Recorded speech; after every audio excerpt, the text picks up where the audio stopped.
Bem-vindos ao Politerra. Sou Rodrigo Couto e hoje vamos tratar da Constituição do Reino Unido.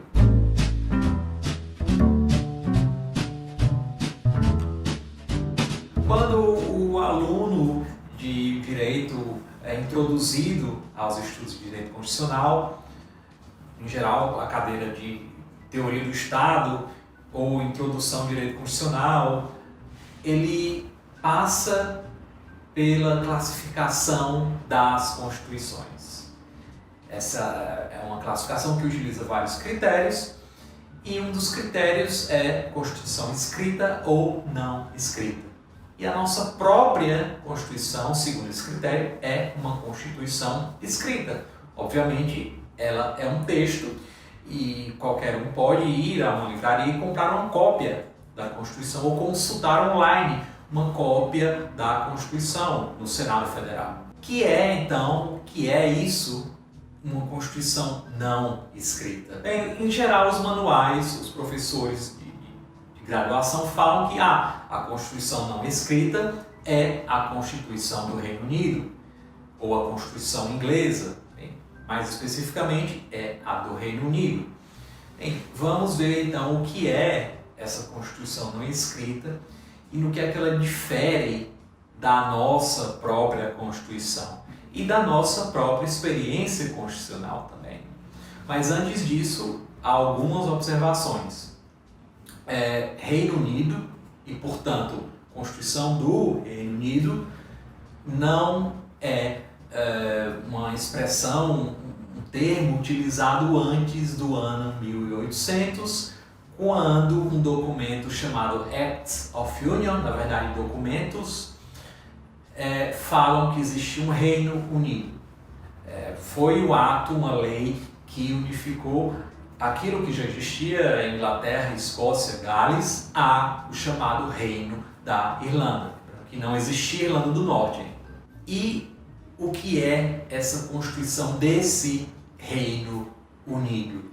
No que é que ela difere da nossa própria Constituição.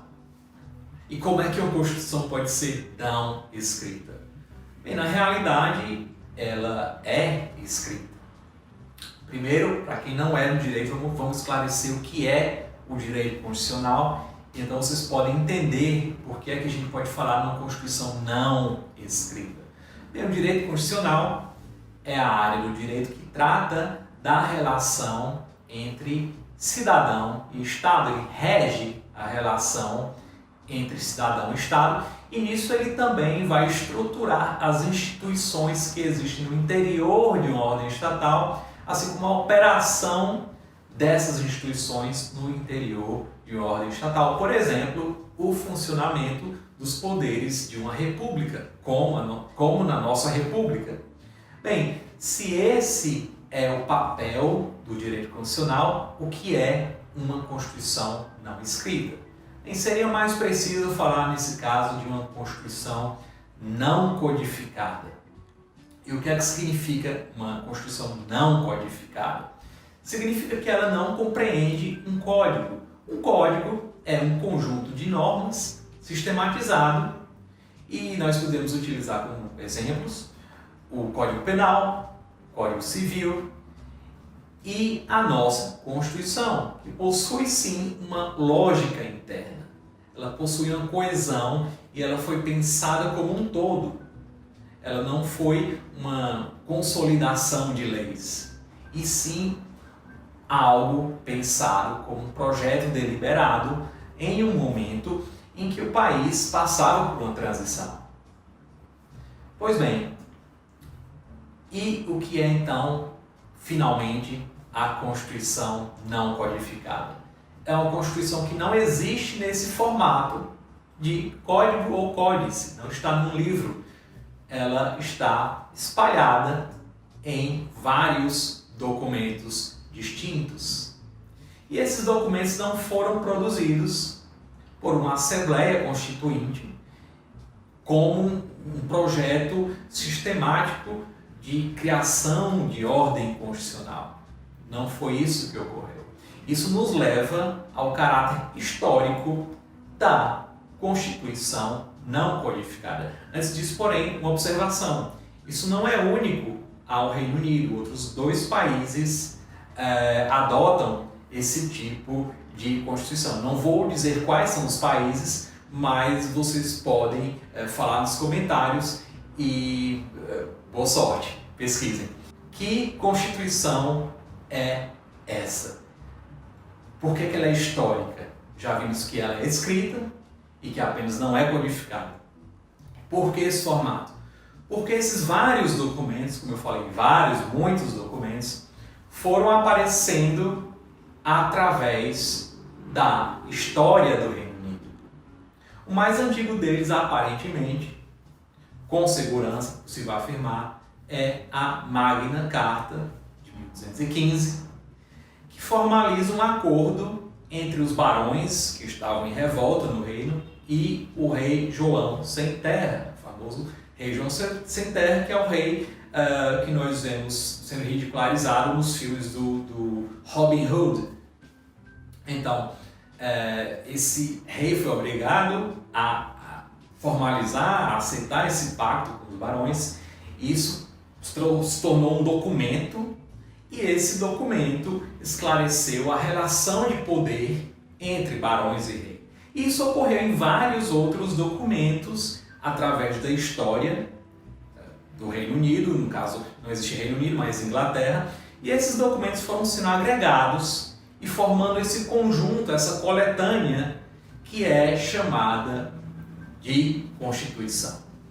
Então, vejam, é o caráter histórico e de criação pontual de documentos para esclarecer relações de poder em momentos determinados, que cria, por agregação, como falei,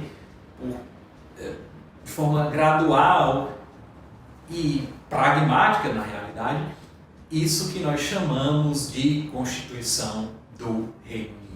Isso é um contraste, isso está em contraste com aquilo que nós chamamos de Constituição no Brasil e em outros países, na maioria dos países, como eu falei. Só 3 países do mundo, além do Reino Unido, possuem uma Constituição não codificada, até onde eu sei.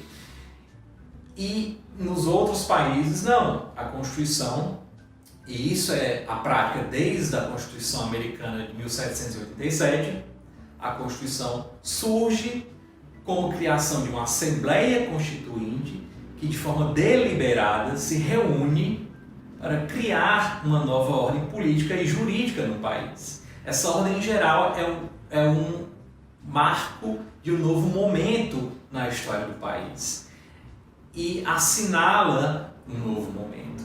Mas os ingleses nunca pensaram nesses termos e depois os britânicos nunca pensaram nesses termos. Eles sempre pensaram em termos de resolver um problema momentâneo, e era um problema na ordem das relações de poder, que eram esclarecidas através desses documentos. Então você tem desde a Magna Carta até, por exemplo, a Bill of Rights deles, de 1788 ou 89, que esclarece relações de poder. Tudo isso é uma Constituição. Então vocês podem se questionar, e é algo claro porque muitas constituições esclarecem o que é uma disposição constitucional ou não constitucional, quais seriam os critérios para selecionar ou identificar que documentos históricos possuem esse status constitucional. A resposta é bastante simples. Ela é baseada, essa identificação, em consenso. Não existe um critério objetivo na ordem constitucional britânica para identificar um documento constitucional. Então, quaisquer documentos produzidos através da história política do Reino Unido podem vir a ser considerados documentos constitucionais. Mais uma vez, isso depende de consenso. E, mais uma vez, isso é algo bastante diferente da experiência constitucional do Brasil e de outros países. Porque, nesse caso, quaisquer documentos desde um acordo com a Magna Carta, que declara prerrogativas, etc., até uma declaração de direitos, até uma lei como o Habeas Corpus Act, podem vir a ser considerados constitucionais. E isso, como falei, não está esclarecido em nenhum lugar, em nenhum texto. Não existe uma regra formal escrita que estabeleça o que é um documento com status constitucional. E ainda mais informal é a porção não escrita dessa Constituição. Vejam só, eu disse no início que é muito mais preciso afirmar que essa é uma Constituição não codificada, mas ela possui sim uma porção não escrita. São chamados elementos convencionais da Constituição. Bem, que elementos são esses? São os elementos, em geral, que regulam a relação entre os agentes do poder, por exemplo, os membros do parlamento, a relação entre o governo, ou seja, o ministério, e a legislatura, e outros atos relativos à prática política habitual. Então, são convenções que regulam todo esse relacionamento no interior da esfera de governo. Bem, esses são os dois elementos de contraste. E como é que esses elementos de contraste criam uma experiência constitucional radicalmente diversa da nossa? Bem, em primeiro lugar, como eu falei, não existem regras para estabelecer o que é ou não uma lei com status, ou um documento com status constitucional. Isso significa também que não existe nenhum documento falando em limitações para o parlamento. O parlamento não possui, por exemplo, a limitação que nós encontramos na Constituição brasileira chamada cláusula pétrea. O parlamento é livre para legislar. Além disso, não existem regras que tratem de uma maioria qualificada para aprovar emendas constitucionais, porque não existe a ideia de emenda constitucional. Como eu falei, o texto não é sistematizado, está espalhado em vários documentos históricos. E, finalmente, não existe um tribunal constitucional capaz de verificar a constitucionalidade dos atos, das leis desse parlamento. Então, na prática, esse parlamento é o quê? Uma Assembleia Constituinte permanente.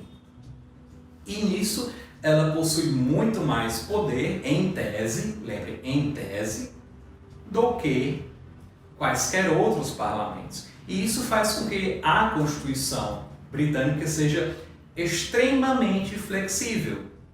Embora isso seja paradoxal, porque é também considerado uma ordem constitucional, até certo ponto, bastante conservadora. Bem, se essa ordem constitucional é conservadora, mas a Constituição é flexível, o que é que impede a mudança constante no texto constitucional? Algo muito simples, eu disse que não existem limites formais ao poder do parlamento, mas existem limites extrapolíticos não formalizados. Que limites são esses? Bem, essencialmente a opinião popular. E é por isso que a Constituição deles, embora possa mudar, não está em mudança, por exemplo, todos os meses ou semanas. Pois bem, além dessa questão, além de todo esse poder do parlamento, que só é limitado pela opinião pública, opinião popular, que outro aspecto torna essa experiência constitucional tão diferente da nossa? Bem, o impacto da política. Como eu falei, existem elementos convencionais e esses elementos não estão registrados em nenhuma lei, e caso um parlamentar, por exemplo, ignore um desses elementos convencionais, não existe uma disposição legal, uma disposição, por exemplo, do direito administrativo ou penal, etc., que venha a dispor sobre uma pena ou uma penalidade, uma censura para isso, para violação de uma dessas convenções. E quais são as consequências, então, para a violação de uma dessas convenções? Bem, a principal consequência é política. As principais consequências, em geral, são apenas políticas. Por não obedecer, por não acatar uma convenção da prática política, da prática constitucional e política, o parlamentar, o outro agente político pode vir a ser penalizado por outros agentes políticos durante o processo político, durante o processo legislativo, durante todos os jogos de poder e influência que ocorrem na vida política, ocorrem normalmente, são parte natural da vida política. Então essas são as duas grandes diferenças na prática, na vida constitucional. E é que está, no caso desses elementos convencionais, a partir de certo ponto de vista, nós podemos inclusive afirmar que todos os países, as constituições de todos os países, em maior ou menor grau, abrem espaço para esses elementos convencionais. É como uma constituição não escrita do país. Sob esse ponto de vista específico, não se trata de uma distinção tão grande.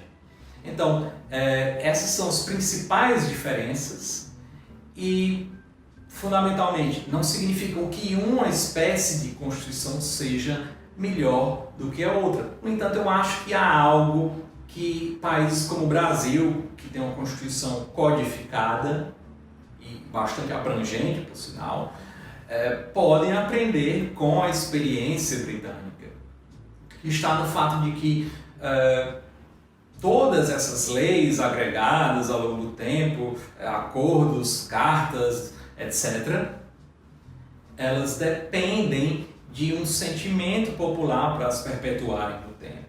É a mesma coisa com uma Constituição escrita. Ela só se perpetua no tempo por conta de um sentimento popular, de apoio à Constituição.